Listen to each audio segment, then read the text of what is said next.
জন্য খোলা থাকবে। তিনি এই কথা বলে বাংলাদেশের মানুষের বন্ধুত্বের পরিচয় দিয়েছেন। ভারতের রাজনীতিবিদদের কাছ থেকে, পলিসি মেকারদের কাছ থেকে আমরা এই দৃষ্টিভঙ্গি চাই, কিন্তু গত 15 বছরে সবার কাছ থেকে সেইটা কিন্তু আমরা পাই নাই। বরঞ্চ বাংলাদেশে বিরাজনীতিকরণের ক্ষেত্রে ফ্যাসিবাদ প্রতিষ্ঠায় ভারতের রাষ্ট্রীয় পলিসি ছিল শেখ হাসিনার পক্ষে, এমনকি পতিত স্বৈরাচারকেও সেফ এক্সিট দেওয়ার জন্য ভারতের বিশেষ নিরাপত্তা এজেন্সি ব্ল্যাক ক্যাট এসে এখানে গুলি চালিয়েছে জনগণের উপরে, শেখ হাসিনাকে নিয়ে গেছে। কাজেই পরিষ্কারভাবে এই যে সাম্প্রতিক ছাত্র জনতার গণ অভ্যুত্থানে যারা গুলি চালিয়েছে, গণহত্যা চালিয়েছে, এর সাথে যারা জড়িত প্রত্যেককে এই অন্তর্বর্তীকালীন সরকারের মেয়াদের মধ্যেই বিচারের মুখোমুখি করে বিচার সম্পন্ন করতে হবে।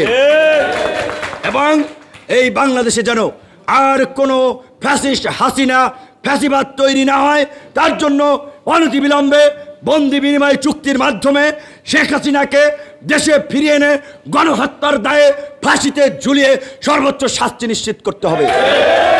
ছাত্রলীগ যুবলীগ পরিষ্কারভাবে এই আন্দোলনে অস্ত্র নিয়ে রামদা নিয়ে তাণ্ডব চালিয়েছে, মানুষের বুকে গুলি চালিয়েছে, পুলিশের পোশাক পরে সিভিল সাধারণ পোশাকে সর্বাবস্থায় ছাত্রলীগ যুবলীগকে স্বরাষ্ট্র মন্ত্রণালয় থেকে সন্ত্রাসী সংগঠন হিসেবে ঘোষণা দিতে হবে এবং আওয়ামী লীগের মতো কোনো ফ্যাসিস্ট শক্তি যেন এই দেশে আর মাথা চাড়া দিয়ে না উঠতে পারে, তার জন্য সবাই মিলে আমরা যেটা বলেছি আগামীর বাংলাদেশ বিনির্মাণে কাজ করতে হবে।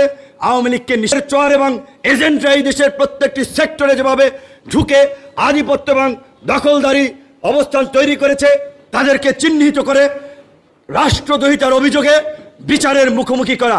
ডক্টর মোহাম্মদ ইউনূস সাহেব যে কথা বলেছেন, এই যে এই বাংলাদেশের রাষ্ট্রীয় পলিসি নির্ধারণ হয়ে গিয়েছে এক প্রকারের।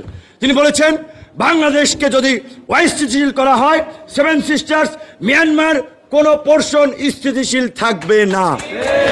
কাজে পরিষ্কার কথা, টিট ফর ট্যাট, ইট্টি মারলে পাটকেলটি খেতে হবে। তুমি আমার সাথে বন্ধুত্বের সম্পর্ক স্থাপন করবা, আমরা সর্বোচ্চ তোমার জন্য করব। তুমি আমাদেরকে শত্রু ভাবাপন্ন ভাববা, আমরাও তোমাদেরকে শত্রু ভাবাপন্ন ভাববো। আজকে বাংলাদেশের এই আন্দোলনের পক্ষে কলকাতা থেকে শুরু করে পুরো ইন্ডিয়াতে ছাত্র জনতা যেভাবে বাংলাদেশের এই মানুষের পক্ষে দাঁড়িয়েছে, আজকের এই প্রোগ্রাম থেকে মমতা বন্দ্যোপাধ্যায়কে অবশ্যই আমাদেরকে স্যালুট জানাতে হয়, অবশ্যই ধন্যবাদ জানাতে হয়। তিনি যেভাবে বলেছিলেন সেটি ন্যাশনাল নয়, শুধু ইন্টারন্যাশনালি একটি বড় প্রভাব তৈরি করেছে যে আমার বাংলাদেশি ছাত্র জনতা ভাইরা যদি নিরাপত্তায় ভোগে, প্রাণ বাঁচানোর জন্য সীমান্তে ঠক ঠক করে পশ্চিমবঙ্গের দরজা তাদের